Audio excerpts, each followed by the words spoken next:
আপনি বলেছেন মুখ্যমন্ত্রীর কাছে, সরকারের কাছে আবেদন করেছেন ঘর ছাড়াদের বাড়িতে ঢোকাতে হবে।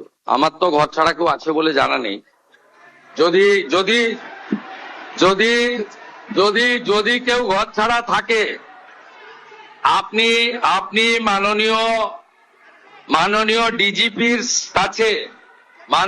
ডিজিপির কাছে তালিকা দেবেন, কিন্তু শর্ত একটাই, ওই ব্যক্তির বিরুদ্ধে 2021 সালে নির্বাচন পরবর্তী সন্ত্রাসের যে 12,500 এফআইআর হয়েছিল তার কোনো অভিযোগ নেই।